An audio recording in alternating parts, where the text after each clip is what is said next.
The rules basically are based on the idea, like a lot of us criticize, that there is no critique, basically, in contemporary design.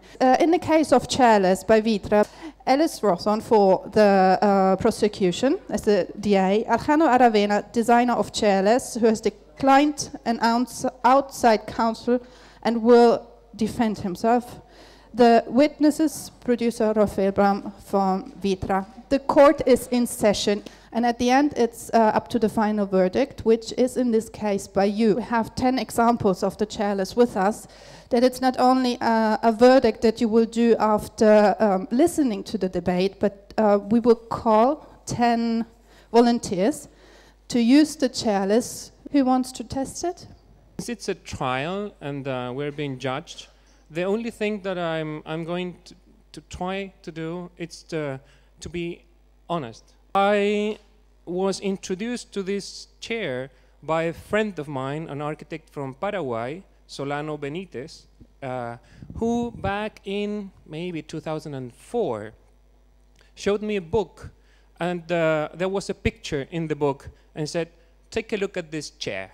And when I realized what that meant as a design for a chair, I really admired what I saw, and I envied what I saw. I could resume in 3 lessons. The first one is that the man on the picture, being from the Ayoreo tribe, it's extremely poor. And to have been able to find a device that helps him to sit, which is in the end what chairs do, with almost no means, with a huge scarcity of means, I thought it was relevant. The second thing is that even if this man had more money, any other type of this design would have made no sense, because this man is a nomad. So the second lesson was, even if you have a lot of resources, be precise with your answer. Don't do more than what is strictly necessary. Finally, what I thought was the most striking thing about this chair is that it represented the ultimate limit, in the sense that we as architects and designers work with nouns, buildings, chairs, furniture, and this particular design had touched the limit just before it can get dissolved and be transformed into the pure verb to sit.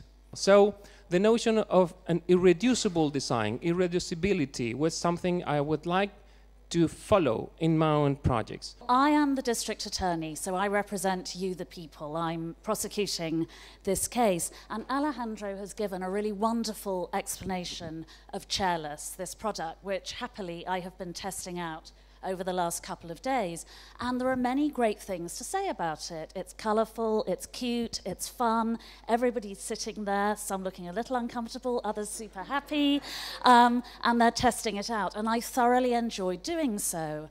Alejandro clearly put an enormous amount of thought into the project. He's a diligent and sensitive designer who really thought around many different aspects of it, and it's a wonderful story. I mean, we have this nomadic tribe of Paraguayan Indians who have discovered something that appears to have defeated many of the world's greatest designers and architects, and in oh so many ways it works wonderfully. So it's very evocative, very romantic. It's actually made from fully recyclable materials. That's rubber and polyamide, so there's a great sustainability story, which again makes it even more romantic, even more current. Alejandro talked about reducibility, using as little material as possible. Again, super positive, and I can only applaud him for that. But you must ignore all of that, because these are not the charges that Chairless faces today. There are 2 very specific charges that I, as your representative, the DA, have to level against this product.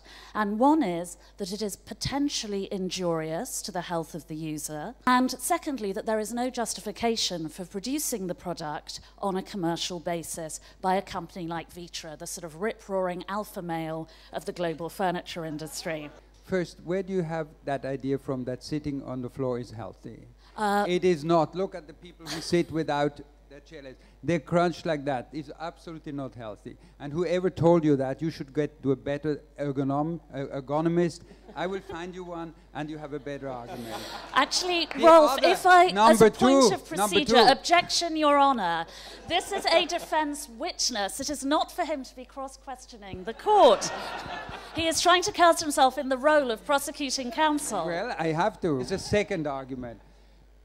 You act as if the alternative to sitting with the chairless would be sitting on the floor. The reality is often sitting on a chair.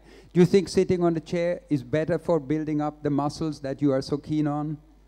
According to the medical expert, who I must say, Rolf, I trust as an expert in chiropractic practice, Pilates, rather than your assertions, she assured me it would actually be healthier to sit on a chair for a prolonged period of time than to use chairless. But you failed the essential point that the chairless is not at all a passive type of sitting, because look at these people. They move all the time. They use their muscles all the time. It's not a tool that makes you passive. Actually, it makes you active. You look at these people. They move all the time. But Rolf, that is not objection. That is not when you the sit issue. Without the issue is or on a chair, one at a time. You usually don't move. And so this does exactly what you claim it doesn't. It helps you strengthen your back muscles. Your Honour, again I must object. This is a willful misinterpretation of the charges against chairless, for I fear commercial self-interest and personal profiteering. You would have to sell to make something of a business out of it. This is not at all. This is a mission. I think, and just trying to go back to common sense. Your high heels, for example, did you receive a health warning when you bought the shoes?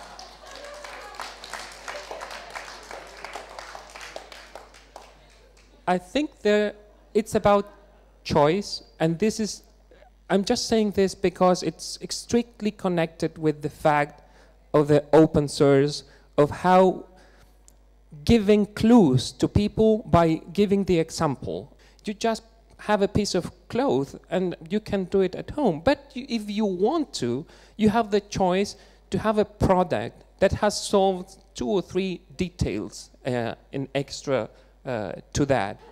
Prolonged use of chairless could be injurious to the user's health, and by the admission of the chairman of Vitra, the manufacturer of this product, there is no indication of this on the instructions for the product when people buy it.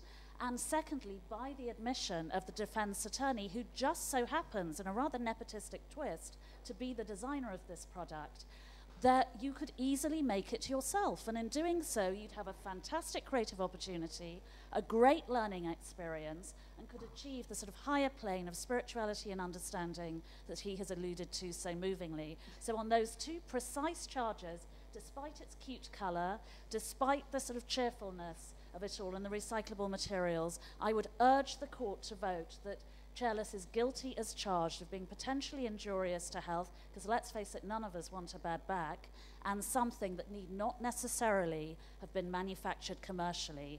Thank you. I must say I do feel my back, and I just understood I'm used as a human test person, which I think is very unethically, so I gave it back. Dear court, I have to confess I've been touched by the concept, so I cannot be objective anymore. But my personal body feels fine, and I found it great. I think the band's really comfortable, and I think it would have been probably 200% better if I was sitting on grass or carpet. I love the concept, and I'm not feeling so comfortable. But no, but it's okay because I love the concept, and I think it's all right to produce. I want to buy it. Yeah. Applaud if you think it's not guilty.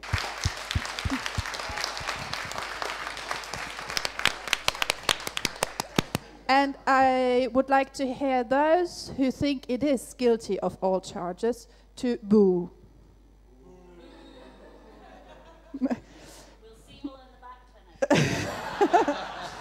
Thank you very much for all of you to participate. It was lovely.